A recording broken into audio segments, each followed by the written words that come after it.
And welcome, ladies and gentlemen. Wonderful to have your company on this morning. It is a bit of a rainy day out there today, and currently it's overcast with 23 degrees. And hey, it's Friday. Well, Australia is opening up, and slowly we are moving towards that living with the COVID situation. So, that is one of the things that we will have to learn to live with. And how do we deal with those kind of situations once the vaccination is done? So, it is what it is going to be. Of course, by looking at the example set in UK, they are talking about bringing the restrictions back after there has been a mass outbreak after easing the restrictions. So could that be lessons learned for us there as well? We'll take a look, but right now, first of all, let's join with our Prime Minister as he announces the reopening of New South Wales. Well, thank you, Alan, and to Premier New South Wales, Donny Perrottet. It's great to be here with you, mate. This is a wonderful day. Australia is ready for takeoff. You can see it all around us. You can see the staff readying themselves. The ground crew have been doing the work they've needed to do, the maintenance teams, and we're ready for takeoff. And I want to thank in particular the Premier of New South Wales for the decision they've taken, working together with the federal government to bring us to this very important day. But I've got to tell you, the ground staff, the ground crew that is really getting Australia to take off today is the Australian people who have gone out there and kept their part of the deal and have been getting vaccinated. Australia is en route to be one of the most vaccinated countries in the world, and here in New South Wales, as well as in the ACT and Victoria charging in behind as well, we are seeing those vaccination rates continue to rise. The national plan was all about opening up Australia safely so we can remain safely open, and that's what we're seeing here today. And that means planes get back in the sky. It means people go out and get their hair cut again, as I'm sure they're doing in large numbers today down in Melbourne and across Victoria. It means the families are coming together again. It means kids are going back to school. It means the reunification of our country, which I know we have all been so keen to see. And that begins with this. And that begins with the decisions that have been taken here by the New South Wales government, which I have no doubt will be quickly followed by those in other states, as we're already seeing in Victoria today. Premier Victoria today will be making some further announcements, and I'm looking forward to those. I know the Premier of Tasmania will be making further announcements today, and I'm looking forward to those. I won't preempt those, other than to say that the national plan is working, Australia is coming together, and we are realising the great efforts of the Australian people in rolling up their sleeves so we can move forward together and re-engage. And one of the biggest achievements that will flow from that is people will be back in work, businesses will be open again. And here at Qantas, who have done such an extraordinary job, as well as Virgin and our other airlines, in finding their way through what has been an incredibly difficult time. And I want to pay credit to you, Alan, and to Richard as chair of the board and the whole team here at Qantas and Jetstar for the amazing job you've done keeping your team together. Because one of the things we always knew going through this pandemic, that this day would come, and we had to be ready for this day. And that means our planes had to be ready for takeoff. It meant that our industries had to be ready to open again and to move forward again. That's what JobKeeper was about. That's what the Commonwealth Disaster Payment was all about. That's what the business support package that we did together here with the New South Wales Government, which the Treasurer then and Premier now, and I together with Treasurer Frydenberg and the former Premier pulled together to keep Australian businesses and New South Wales businesses ready to go. So we have prepared for this day. Australians have prepared for this day. And I'm looking forward to people be able to coming back to Australia and leaving Australia as well and enjoying the things they did before. One last point I'd make before handing over to the Premier is this. We are in the final stages of concluding an arrangement with the Singapore government. I was in a position, as you know, some months ago when I met with the Prime Minister of Singapore, Prime Minister Lee in Singapore, to set up a new arrangement which will see our borders open more quickly to Singapore. We anticipate that being able to be achieved within the next week or so, as we would open up to more visa class holders coming out of Singapore. We will see that occur to those ports here in Australia that will be open in the same way as they are here in Sydney and we would expect to see that align pretty much with the timetable that Qantas has announced today regarding when they'll have flights going to Singapore. So that's another further example of how we're taking this agenda forward, how we're taking Australia, we're opening up to all of those who are down there in Victoria today. Enjoy the day. It's going to be tremendous being reunited again and doing all the things you've been looking forward to doing. You've worked so hard for that, as they have here in New South Wales and the ACT, and together the country will open safely and stay safely open. And the person who's made such a huge contribution to us achieving that and following the national plan is the Premier of New South Wales, Dom Perrottet. Thank you, Scott. It's great to be here with the Prime Minister and with Alan Joyce. Today is a very exciting day for our state, and I think it's very much a turning point in the pandemic.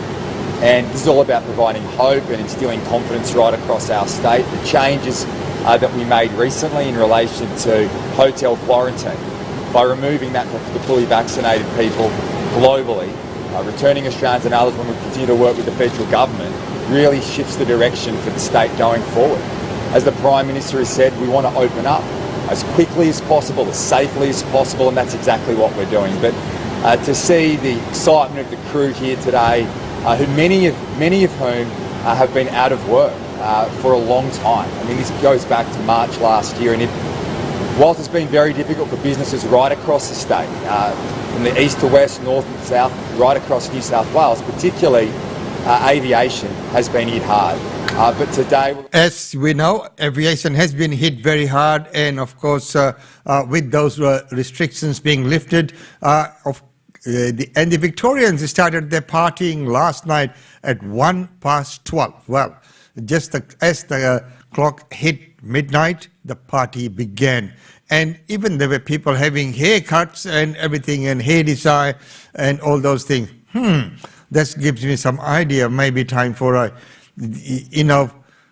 different hairstyle. Maybe that's just in thought. So, looking at all of those things that, we are all gearing up, and of course, Christmas is around the corner as well. So, we are, and the vaccination numbers getting up to those percentages that were we needed. Of course, we know that Queensland has been lagging a little bit behind because it is a big state. We are not only all the metro areas, we also make up a fair chunk of Queensland is made up of the regional areas. And getting everyone vaccinated in the regional areas is hard as well. So they count and they make towards that percentage that's been calculated. So that's one reason why we are a little bit behind. But we have been one of the safest states, in this. Look at Victoria, the longest lockdown and the most number of days that they spent in lockdown. Well, talking about lockdown, talking about the restrictions being open, what is happening in UK now? Because they went ahead, well ahead of us, to open up to the day that, as the Prime Minister mentioned before, that we knew this day would come. And that day had come well ahead of our time in UK. But right now, let's take a look at what is happening there. Overseas now, and COVID cases are on the rise once again in the UK. Our Europe correspondent Nick Dole joins us now from London. G'day to you, Nick. Authorities are saying that cases may soon rise to about 100,000 a day. What's going on over there? Yeah, that's the warning. Good morning, Lisa. Boris Johnson's government likes to hold itself up as a bit of an example to the rest of the world as to how to live with COVID-19. And of course, the UK was leading the world with vaccinations. And in terms of restrictions, well, over here there are virtually none. I mean, you can go into a packed nightclub with no mask. You're supposed to wear a mask on the train, but a lot of people don't, and it's very rarely enforced. And we are seeing cases tick up quite dramatically. They're just under 50,000 overnight, and the UK government says that it is forecasting they could hit 100,000. Now, it's important to note that while the case numbers are huge, the situation's nowhere near as bad as it was last winter, and that's largely due to the vaccinations. About 8 in 10 eligible people here are fully dosed up by 2 vaccinations. And so we are not seeing anywhere near the death toll that we saw last winter when about 1,300 people were dying every day. But those death numbers are also starting to tick up. They were about 180 overnight, and doctors here are begging the government to do something, to act early before it is too late, and masks are their number one priority. They want the government to reintroduce that. They say it costs the economy virtually nothing, but the government is refusing. It says for now the health system can cope, and instead people should use their common sense, get rapid tests and go out and get booster shots as well. Get the booster shots as well, and of course we've seen those many cases. Once again there, the cases are rising, the death toll is rising as well, but I think the government's take there was that this is the way it's going to be, and we'll all have to learn to live with that. So time will tell, and of course right here in Australia, with that announcement that we made from our first report this morning, Prime Minister said that this day Australia was going to come, and it is here, and we as Australians are prepared, are we? So, we know that there are still a lot of people who refuse to get vaccinated, who are, against the vaccination, and they're lobbying for that as well. But good news for Queensland is that, with that new rail centre being announced, it's going to create at least 800 new jobs. It was a key election promise to bring lifeblood back into Maryborough. We are going to be making Queensland trains right here in Queensland. Now the town is to be further boosted, with those initial plans more than tripled. A $7 billion injection to build new trains, manufacturing workshops with fleet maintenance provided across the state. This is going to be the largest investment in train manufacturing that Queensland has ever seen. Manufacturing runs in our blood in Maryborough. It's a central part of our history. Labor's election pledge for 20 new trains is currently out for tender. Now 65 are required for the South East Rail network. These trains will be needed for the Olympics for our Cross River Rail, and it sets up the pipeline of trains for the future. A $239 million train workshop will be built nearby at Torbanlea, with construction to start in 2023. This is a plan that's come to fruition. There's 800 jobs for our region. We've got a really capable workforce here in Maryborough. They are skilled, we've got the workers, we've got the knowledge and we've got the know-how. Some of the new trains are set to hit the tracks in 4 years. Rachel Rieger, ABC News. Well, that is good news that Queensland will make their own trains here. Of course, we know previously a lot of the trains were being assembled in India as well through that Bombardier group. Well, right now, what is happening in terms of the health advice, the acting Chief Health Officer, Professor, here's that report. So, I mean, obviously we all want the case numbers on a daily basis to be as low as we can possibly get them. And there's a huge amount of work, obviously, across the health system and across public health and indeed by the community to do that. So, yeah, obviously we want those numbers to go down and not in the other direction. There is the influence of increasing levels of vaccination, as the Deputy Premier has highlighted, internationally leading levels of vaccination, especially on the first dose. That's pushing case numbers down right now. We know that. We would be in a very different place had we not achieved that.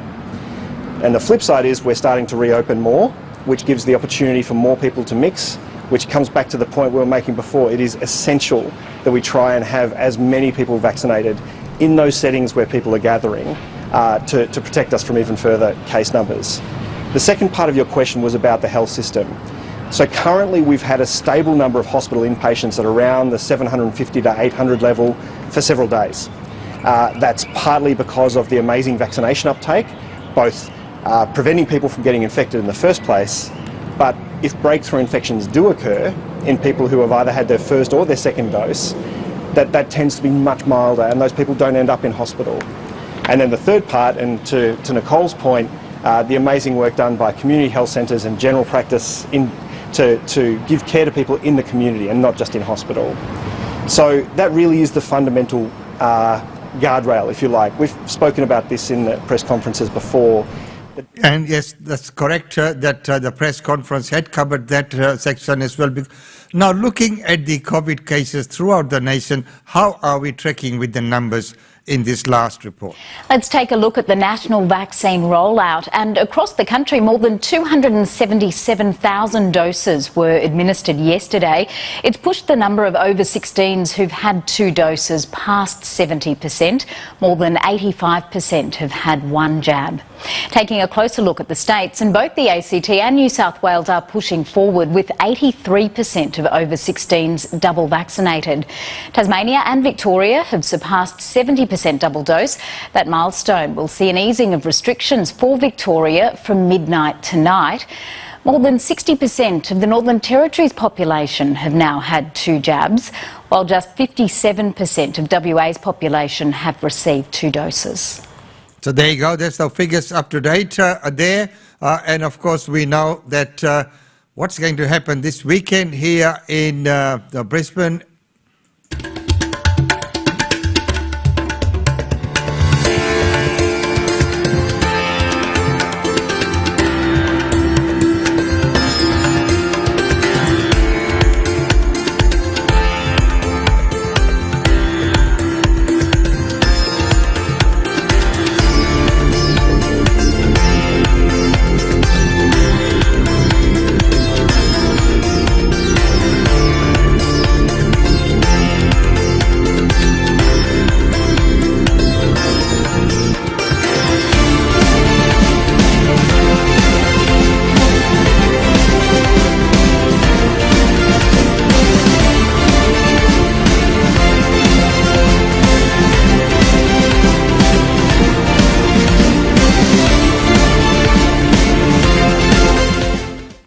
Yes, ladies and gentlemen, that is on tomorrow. So, the good part is we are in South Bank Piazza. So even if there's drizzles and rain, we are still under cover. So that is the reason for going to South Bank. And tomorrow we'll test that out. Well, right now it's time to go to India and our daily India report. With that, let's welcome Ankita.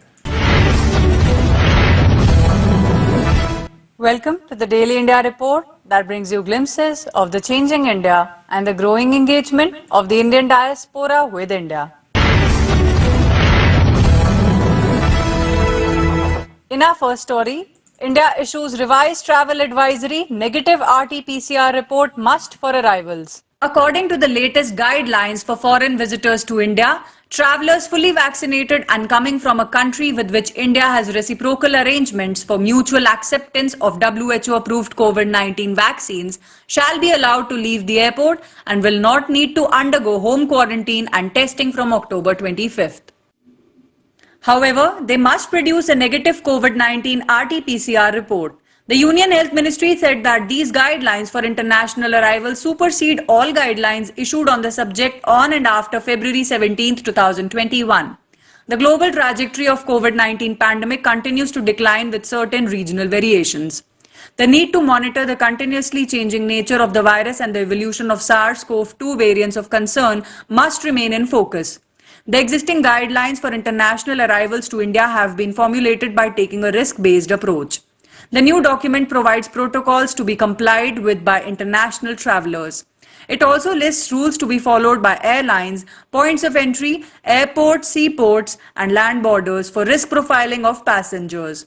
Please check the latest government guidelines. Modi interacts with CEOs, experts of global oil and gas sector. Indian Prime Minister Narendra Modi interacted with CEOs and experts of global oil and gas sector. The meeting was attended by heads of major global oil companies, including Saudi Aramco President and CEO Amin Nasser and Rosneft CEO Igor Sechin. The Indian side was represented by Reliance Industries Chairman and Managing Director Mukesh Ambani, among others. This is the 6th such annual interaction which began in 2016 and marks the participation of global leaders in the oil and gas sector who deliberate upon key issues of the sector and explore potential areas of collaboration and investment with India. The broad theme of the interaction on 20th October revolved around promotion of clean growth and sustainability. It also focused on areas like encouraging exploration and production in hydrocarbon sector in India, energy independence, gas-based economy, emissions reduction through clean and energy efficient solutions, green hydrogen economy, enhancement of biofuels production and waste to wealth creation. The meeting also assumes importance in waking of spiraling increase in oil prices lately that is troubling major consuming countries like India. India has already made it stand clear that it wants a stable, predictable and dependable energy price regime. Indian delegation meets Taliban team on the sidelines of Moscow format meet on Afghanistan. On the sidelines of the third meeting of the Moscow format of consultations on Afghanistan, representatives of the Taliban met an Indian delegation led by Joint Secretary at Ministry of External Affairs JP Singh. It was the second such bilateral meeting between India and the Taliban after Indian envoy to Qatar Deepak Mittal's meeting with Sher Mohammad Abbas Tanikzai, the Taliban's deputy foreign minister, in Doha a month ago. The Indian delegation was in Moscow to attend the Moscow format meeting at the invitation of Russia. The Indian side expressed readiness to provide extensive humanitarian assistance to Afghanistan. The two sides also emphasized the need to take into account each other's concerns and improve diplomatic and economic relations. 10 countries including India, China, Pakistan and some other Central Asian countries participated in the meeting. Other than the Taliban, the meeting also had representatives of other factions, a round of diplomacy that underlines Moscow's clout. India launches Buddhist religious and heritage tourism circuit.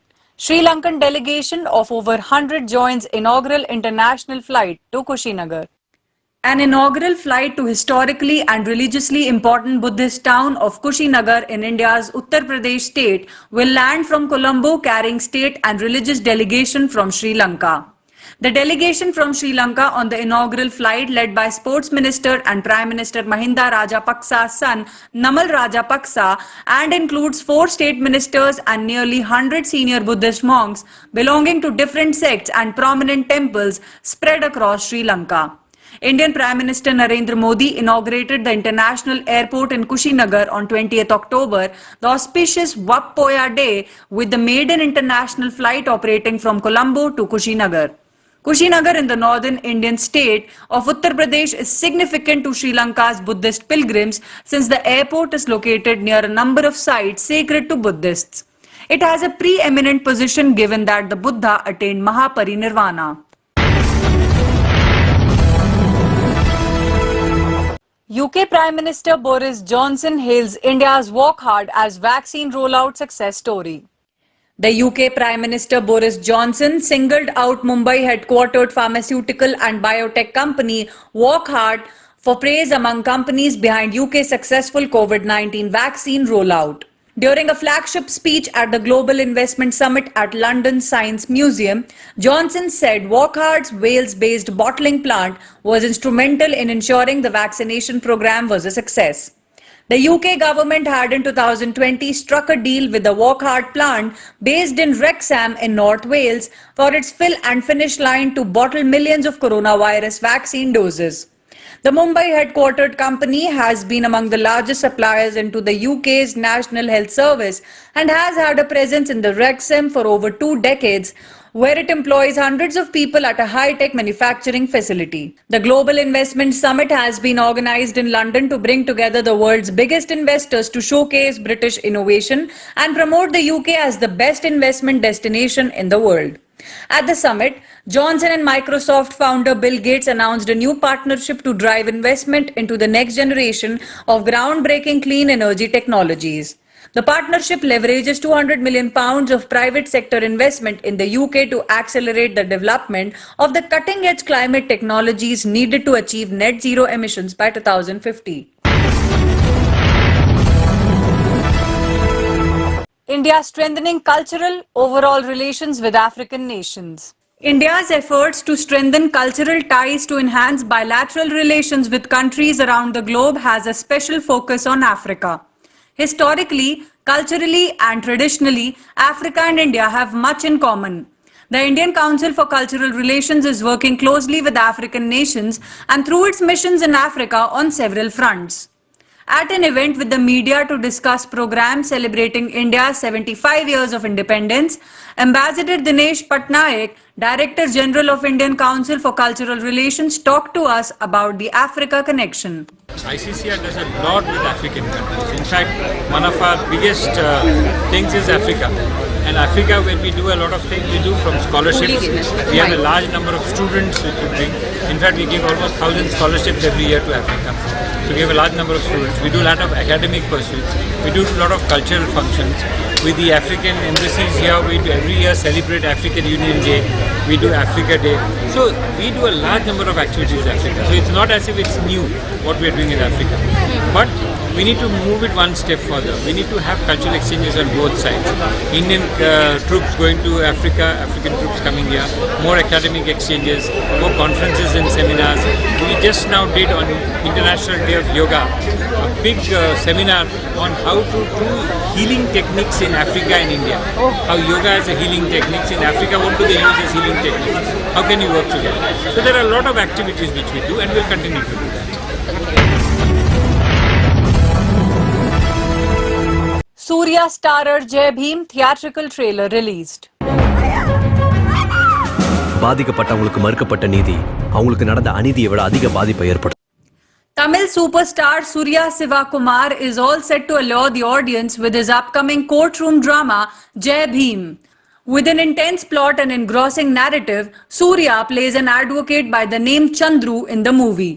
To create a hype, producers are releasing the trailer of Jai Bhim on October 22nd. Slated for its release on November 2nd on Amazon Prime Video, Jai Bhim has caught the attention of all. இந்த ஜாதியில இருக்கவங்க நிறைய பேர் திருட்டு கேஸ்ல convict ஆகிறது ரொம்ப சகஜம் சார். திருடங்களாத ஜாதி இருக்கா Natraj?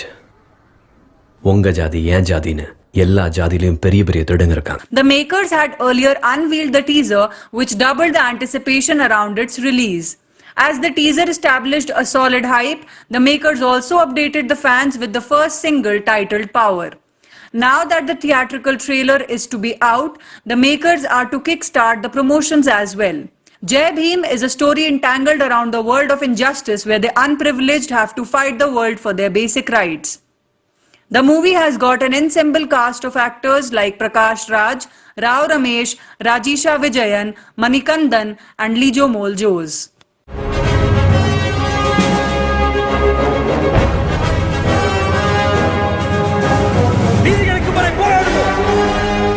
Jai Bhim is to start streaming this Diwali in Tamil and Telugu across 240 countries and territories. Helmed by Thase Nanavel, Jai Bhim is a joint production venture of Surya and his actress wife Jyotika under their 2D entertainment banner. இந்த அரசாங்கத்தை எதிர்த்து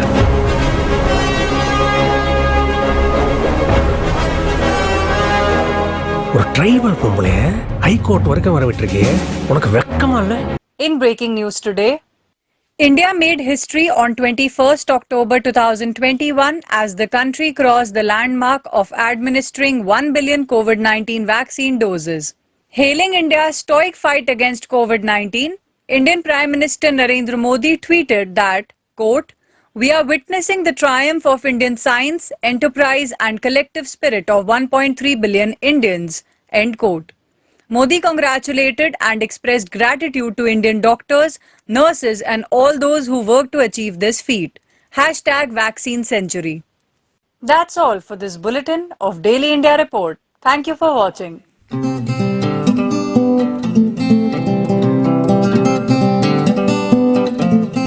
And thank you very much, Ankita, for that update. Well, we know that India Day Fair is coming on, but it has been a bit of a challenge. And here's a message from Madhu Kanaji. It is in Hindi. Ram Ram ji Ram Ram मेरे ना गोडे कोई नहीं चलदे पर दसन वास्ते ते आना ही सी ना साडे गोपियों वालियां ने इन्ना वड्डा फंक्शन रखया भारत दे 15 अगस्त दी इन्नी तैयारी कीती बच्चे गान गान पागल होए गिद्धे पान पान पागल होए पर मर जावे कोविड है तेरे कारण सारा फंक्शन कैंसल हो गया रब सुख रखे बस छेती नवी तरीक दसन आवांगी की पता अक्तूबर दे अखीर च होवे या नवंबर दे पहले हफ्ते च होवे बस रब दी मेहर चाहिदी हैगी है Ram Ram Ram Ram. Yes, and that date is tomorrow, so it's all happening tomorrow.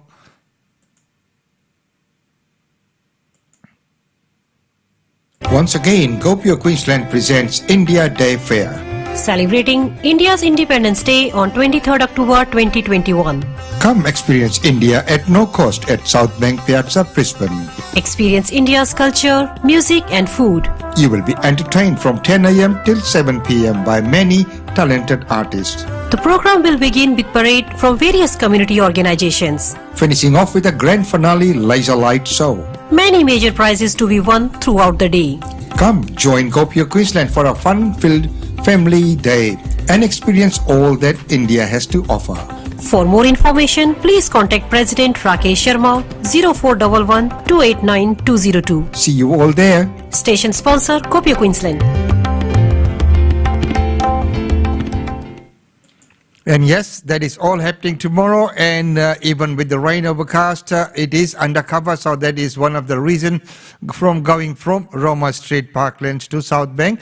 Not the only reason, the other reason was the COVID restrictions and how the crowd control and the management of the crowd was one of the other reasons for going there. Well, right now, let's take a look at other functions and events happening in and around Brisbane.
So there you go, ladies and gentlemen. As we know, there's quite a lot of functions and events that are taking place, but of course tomorrow is the India Day Fair. So what it means that tomorrow we will not have our daily 10 a.m. show, but on Sunday we will be back with the Music Junction. Yes, 24th is the last Sunday of the month, so we have the Music Junction. Here's a taste of what you will get, and of course we know Usa Sivakulaji will be back.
Riddhi Siddhi धन पाता ओम जय लक्ष्मी माता तुम पाताल निवासिनी तुम ही शुभदाता तुम ही शुभदाता कर्म प्रभाव प्रकाश sorry Ladies and gentlemen, so that's a glimpse of what you'll be able to check on Sunday night in the Music Junction, and that will be presented by your lovely host, RJ Savi. So we'll see you back on Sunday. Of course, we'll have some glimpses coming from India Day Fair tomorrow. So until then, it's goodbye from me.